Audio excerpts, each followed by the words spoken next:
Escambia County Sheriff David Morgan. I'll do some brief introductions.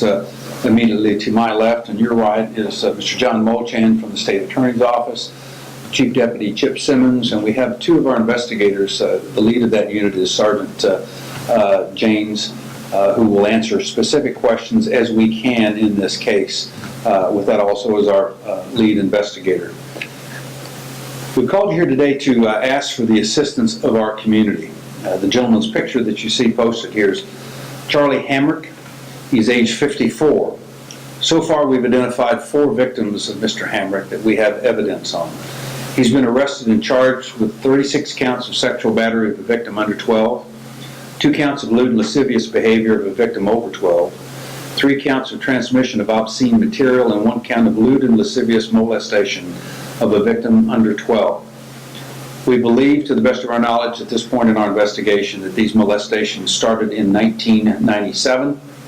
The most recent occurred, again, as of our knowledge today, during the summer of 2016. Mr. Hammerick was a Sunday school teacher at Pine Forest Methodist Church, part of the youth ministries at New Dimensions, and also at Harvest Christian Center. He was also a football coach at one time at Tate High School. We need any additional victims to please come forward. We've identified Mr. Hammerick's background in brief this afternoon for that very purpose. We are asking our community to assist us in this investigation. There are a few crimes that touch a community's soul as those involving child abuse, and especially sexual molestation of children. It speaks to the very core of who we are and how we react to this. To the victims in Escambia County of Mr. Hammerick, I cannot imagine the anguish and the pain that you are going through, knowing what you endured and nothing has been done. So we are asking, as the Escambia County Sheriff's Office and also for the State Attorney's Office, if you were a victim or you have knowledge of anyone having been a victim of Mr. Hammerick, the State Attorney's Office, as will our investigators, work to maintain, again, your anonymity throughout this process. You will be aided and assisted in any follow-on medical treatment that may be required, and we will ensure that you are pointed in the appropriate direction. The last thing that I would ask that you do in asking for your assistance, and again, helping you through this pain, what you must keep at the forefront of your mind is, if you do not assist us in this, now, God forbid you're not the only victim of this individual. And I can tell you they don't self-heal. There will be more victims if we don't do the right thing as a community and step forward. With that, I'll turn a brief statement over to Mr. Molchan from the State Attorney's Office.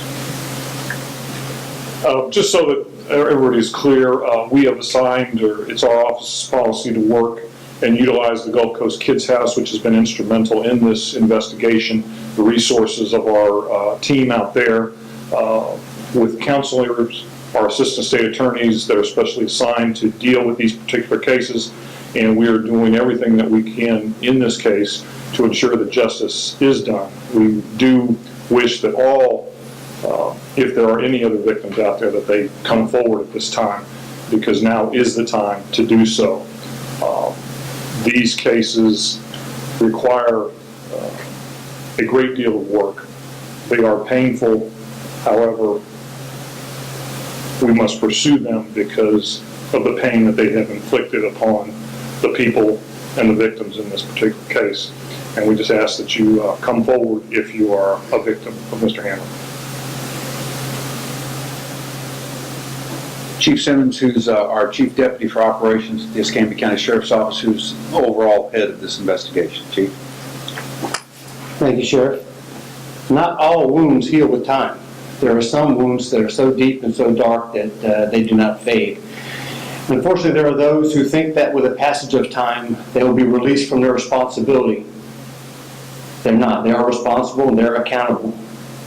We are nothing as a society if we don't value and protect our children, and that's why we're here today.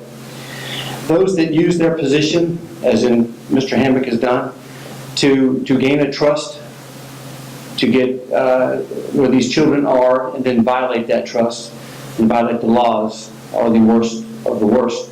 Our prevailing hope and wish is that there are no more victims.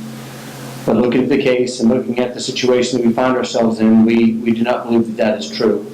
So what we are encouraging and urging people that if you have information on these cases or any other cases, if you know there are victims out there, or if you are a victim out there, please give us a call, because crimes like this can never go unanswered.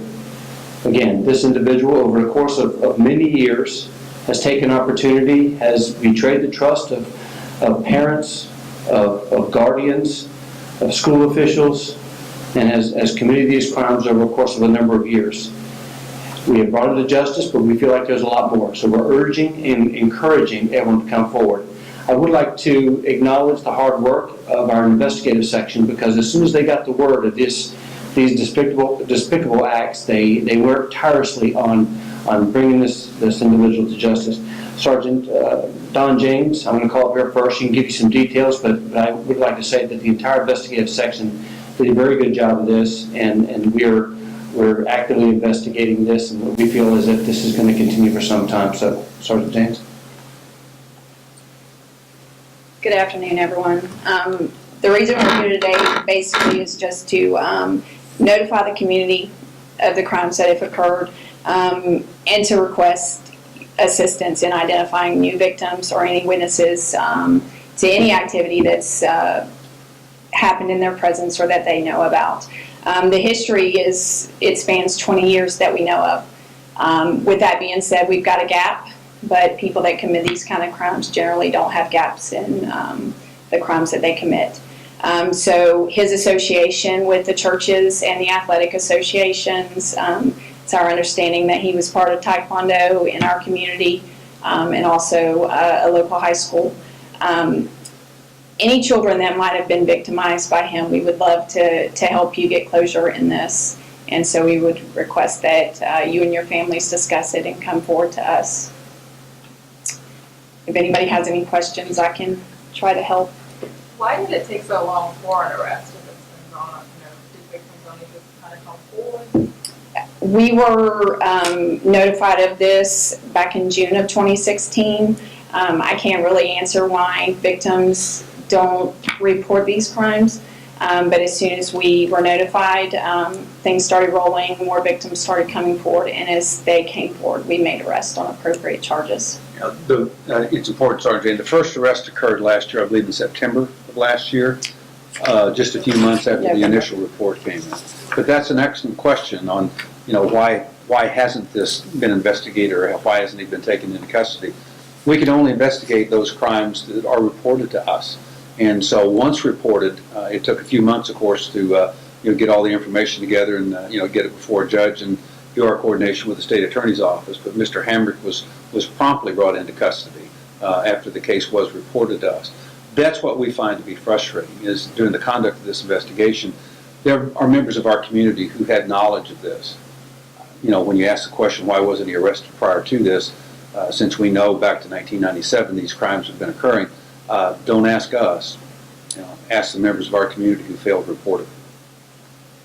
This might be a question for is there a statute of limitations on some of these cases, and is that something that they There are statute of limitations, and in a couple of the cases, we will not be able to pursue charges. On the capital sexual battery, there is no statute of limitations for that. That is a capital offense, punishable by life. However, there are statute of limitations issues that we always have to deal with, but the ones we'll sort out that in place. But there are statute of limitations on this type of conduct, yes. Mr. Moulton, how does that feel, I guess, then knowing that if someone had come forward, or if you all had been made aware earlier, that you would be able to have done more as far as prosecution possibly goes? Unfortunately, that's the part of the insidious nature of this particular crime, is that while we have a statute of limitations on that, the failure to come forward in a timely manner with this type of crime ultimately results, and I think the sheriff said it, and then Chief Simmons, these types of perpetrators and perpetrations of these crimes do not stop, and it does not, and they continue. And so it is It is frustrating because in essence, if you're able to intervene and we're able to prosecute, at some point we stop that behavior and we end the victimization of innocent people. And then just for whoever would like to answer, what, is this something that you all see frequently for someone who is in a position as a football coach, as a youth minister, who parents would normally look to trust, can abuse that role so easily? Unfortunately, we see that all too often. And it is extremely, and to say it's frustrating is an understatement. An individual in this type of capacity, in this type of trust and custodial authority who violates that trust, it makes the crime even worse because in essence you are leaving, let's face it, our most treasured possessions in the hands of somebody who you trust. And to have that trust violated is just an unspeakable crime in that situation. So I think I speak for everybody when we say that, and unfortunately we see it all too often. And it's just very frustrating and very difficult. And it's difficult for everybody to deal with, because in essence, as a family member or something like that, you feel that you have failed in many ways because you've not entrusted your child to a person who you felt was trustworthy. This question can be for any of you as well. When I worked in Central Pennsylvania, I covered a lot of the very same case.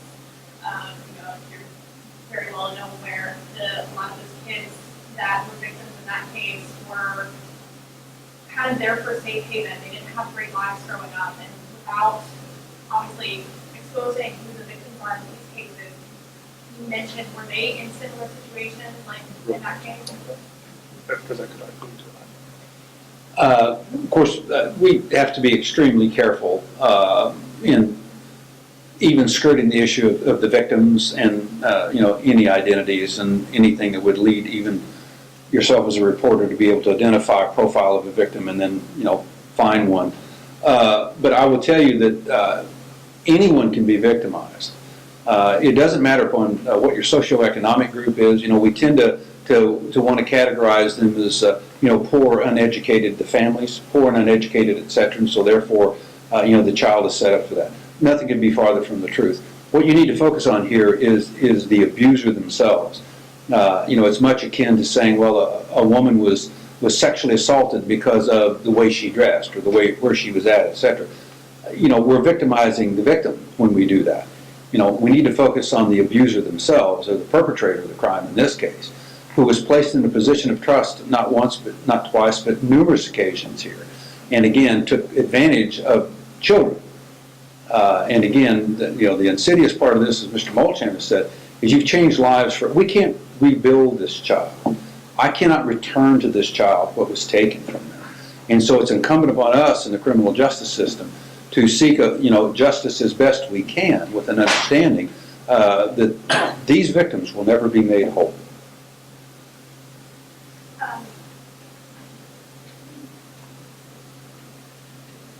Didn't mean to assume that all of these kids would be classified as one social economic or anything like that, but in situations where if the child is from a poor home, they might feel that that person was all that they could look up to or all that they could trust, and then to have that battle. That's why I was asking that question. So in this case, did he have any threats to the children that prevented them from coming forward sooner? That's too close to the investigative process of the case. We're not prepared to speak to that issue. How would you all like for people to come forward? What's the best way for people to come forward? Don? We would just request that they contact our dispatch center at 436-9620. I would just say that there's strength in numbers. We have 4 victims so far. If you've been a victim of him, this is a great opportunity for you to find closure and be surrounded by people that know exactly where you're coming from. So And Don, I would add one thing that we haven't said. I want to emphasize to the victims and their families, okay, this is not your fault. Let's make that abundantly clear. The chief basically spoke to this too. You are a victim. You did nothing wrong. Nothing wrong. Okay, you, again, have been victimized. You have been abused by someone who took you into their confidence and not only abused you, but lied to your family or your family members. And so you are a victim here. This is not your fault. And to the family, I want to emphasize that also. Unless you had direct knowledge and failed to report it, it is not your fault. Like all of us in this community, you placed your trust in people who had positions of authority. And you too were victimized. So please, if at all possible, set that aside and come talk to us.